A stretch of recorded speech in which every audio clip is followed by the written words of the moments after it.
The Kalahari breathes in silence. Heat shimmers rise off cracked orange earth. A thorn tree casts a single blade of shadow across the sand. Nothing moves. Then, a small head lifts from a burrow. Dark eyes, black-tipped ears, for the color of dust and gold. A meerkat. He is barely 30 centimeters tall. He stands upright, balancing on his tail like a tiny sentinel.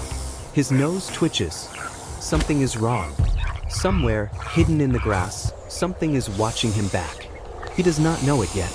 But in the next 10 minutes, this meerkat will face one of the most feared reptiles on the continent. Alone, dawn light spills gold across the burrow system. 20 entrances. One family. One name for this place, the colony. Meerkats emerge in 2s and 3s, blinking against the light. Their coats are still cool from the underground night. They yawn. Sharp teeth catch the sunrise. This is a mob, a tightly bonded meerkat clan, held together by scent, sound, and survival. At the center of it all stands one adult male. The others call him nothing, but we will call him Kas, Afrikaans for cheese-colored, after the pale streak across his back. Kas is not the alpha. He is not the biggest. But this morning, fate has chosen him. He steps away from the group, toward a patch of tall grass at the colony's edge. He does not know what waits inside it. Every meerkat mob depends on one job above all others, the sentinel. While the group forages, one meerkat stands guard.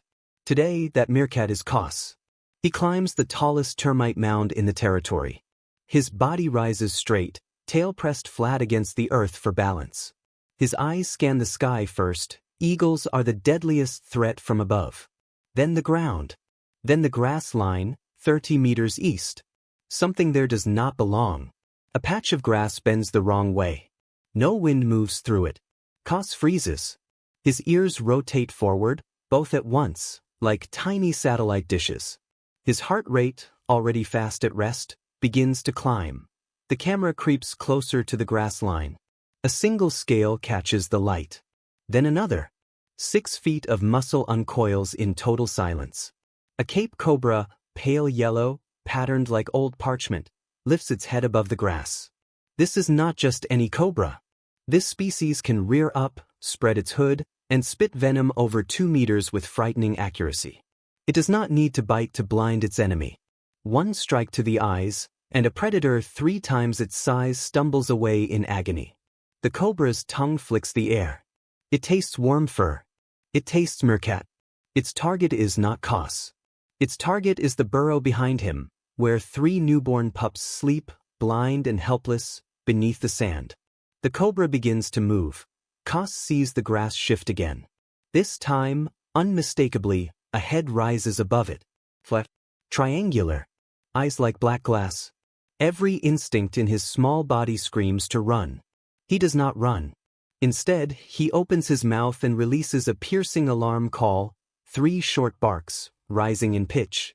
The sound cuts across the plain like a whip crack. Every meerkat in the mob freezes mid-motion. Heads snap up. Eyes lock onto the sentinel mound. The alarm call is not random. Meerkats have different calls for different predators. One for eagles, one for jackals, one for snakes. This is the snake call. And it means the burrow, and the pups inside it, are in immediate danger. The cobra emerges fully from the grass now. Its body forms a slow, deliberate S-curve across the sand. It lifts the front third of its length off the ground. Its hood begins to spread, wide, flat, unmistakable. This is the universal signal of a snake preparing to strike. Kas drops from the termite mound. He does not retreat toward the group. He moves toward the cobra, placing himself between the snake and the burrow entrance. His fur puffs outward, doubling his apparent size. His back arches. His tail lashes low across the ground. This is not aggression. This is a desperate act of defense. He is buying time. The cobra's tongue flicks twice, tasting the meerkat's scent up close. Its hood trembles slightly, a sign of tension, not hesitation. Kas's breathing is visible now, his ribs rising and falling in fast, shallow bursts. His eyes never leave the cobra's head. In meerkats, direct eye contact with a predator can sometimes delay an attack. Predators often prefer surprise over confrontation, but this cobra is not backing down. Its spit glands sit just behind its eyes, pressurized and ready. One well-aimed shot could blind Koss in seconds, leaving him defenseless in open desert. The distance between them, less than 1 meter. Close enough for a strike. Close enough for venom. Behind Koss, the mob is already moving. Not fleeing, advancing. 4 adult meerkats break from the foraging line and sprint toward the standoff. Their small legs move in an urgent blur across the sand. Dust kicks up behind them in thin golden trails. This is a defense strategy unique to social mongooses, mobbing behavior. A lone meerkat against a cobra has almost no chance of survival. But a coordinated group changes the equation entirely. The cobra's head swivels, tracking the new movement. Its focus splits for the first time. And in predator-prey conflict, a split second of divided attention can decide everything. The cobra strikes toward Koss, not a bite, but a spit. A fine mist of venom sprays through the air in a fan-shaped arc. Koss twists sideways, impossibly fast.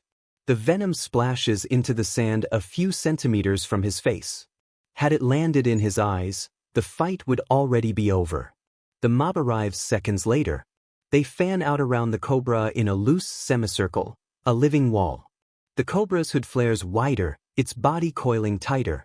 It hisses, a long, dry, warning exhale. Every meerkat freezes at the sound. For 1 heartbeat, nobody moves. Then the unexpected happens. A second shape appears at the tree line, low, fast, and covered in dust. A yellow mongoose, a solitary rival species, drawn by the commotion. It is not here to help the meerkats. It is here for the same reason as the cobra, an easy meal, if chaos creates one. Its arrival changes the dynamic completely. Now there are 3 parties on this stage: predator, prey, and opportunist. The cobra's tongue flicks faster, overwhelmed by competing scents. Confusion spreads through its small reptilian brain. For the meerkats, this is either a disaster or an opening. The dominant female of the colony, older, scarred across one ear, moves to Koss's side. Her presence changes his stance immediately. He no longer stands alone. Together, they begin the mobbing display, puffing fur, arching backs, hissing in unison. Sound and size are their only weapons. Neither meerkat carries venom. Neither has claws built for killing snakes. Their only advantage is chaos, numbers, and confusion. The cobra rears higher, hood fully extended now, nearly the width of a human hand. It has never faced 5 sets of eyes at once. Its options are narrowing. Seizing the moment, the yellow mongoose darts forward, not at the cobra, but at the mob's flank. It snaps toward a young meerkat pup that strayed too far from the group. Screeches erupt. 2 adult meerkats break formation to defend the pup. The mob's wall, seconds ago unified, now has a gap. And the cobra sees it. Its head snaps toward the widening space, toward Koss, still standing closest to the burrow. This is the moment scientists call a decision window. The split second where survival hangs on reaction time alone. The cobra lunges. Not a spit this time. A full strike.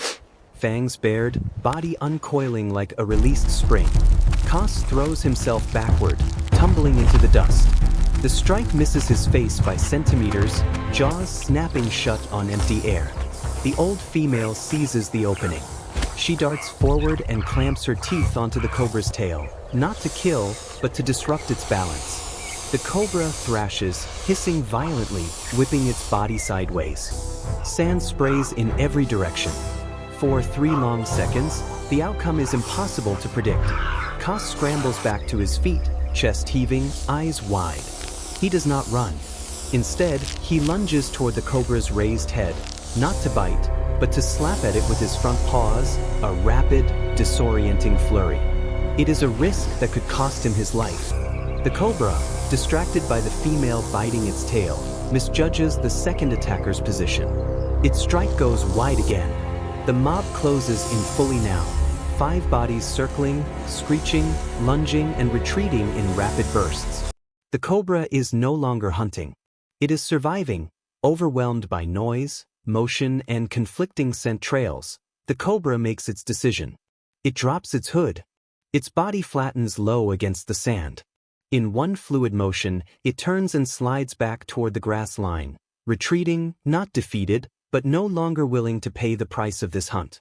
The yellow mongoose, sensing the shift in energy, abandons its own attempt and vanishes into the scrub. Dust settles slowly across the clearing. The mob stands frozen for several seconds, watching the grass where the cobra disappeared. Nobody moves until the grass stops swaying. Kos turns back toward the burrow. His breathing is still fast, his fur still puffed with adrenaline. He climbs back onto the termite mound, his post, his duty, and resumes his watch. Below him, the colony regroups.